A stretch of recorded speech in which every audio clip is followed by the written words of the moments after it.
భీమవరంలో నియోజకవర్గ టీడీపీ శ్రేణుల తీవ్ర ఆగ్రహావేశాలతో రగిలిపోయారు. టీడీపీ క్యాడర్ను పవన్ కళ్యాణ్ కలవకపోవడంపై నిరసన తెలిపారు. తోట సీతారామలక్ష్మి నివాసానికి చేరుకున్న టీడీపీ నేతలు మాజీ మంత్రి పితాని సత్యనారాయణపై ఆగ్రహం వ్యక్తం చేశారు.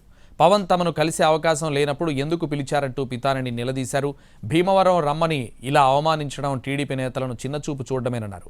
ఇకపై ఇలాంటివి పునరావృతం కాకుండా చూడాలని, మండలాల వారీగా సమావేశాలు నిర్వహించాలని డిమాండ్ చేశారు. మన దగ్గరకు వచ్చి మీ అందరూ కూడా కలవాలని ఆలోచనతో మాత్రం వచ్చారు. కలవకూడదని ఆలోచన మాత్రం కాదు అనే విషయాన్ని స్పష్టంగా చెప్తా ఉన్నాం. కాదండి సత్యనారాయణ గారు, ఇది ప్రజలకి రాంగ్ వెర్షన్ వెళ్తుంది. పవన్ కళ్యాణ్ కలిసే పరిస్థితి లేదు. రేపు ఎమ్మెల్యే అయితే మేము ఆయన దగ్గరికి వెళ్ళగలమనే పరిస్థితి వస్తుంది. అది రాంగ్ వెర్షన్ వెళ్ళిపోయింది.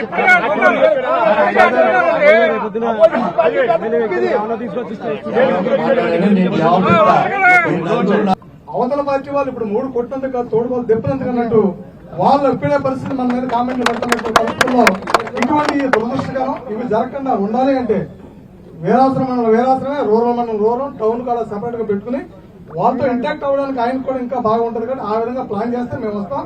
భీమవరం అయితే మా మండలానికి ఇంకెప్పుడు ఇక్కడికి రాము.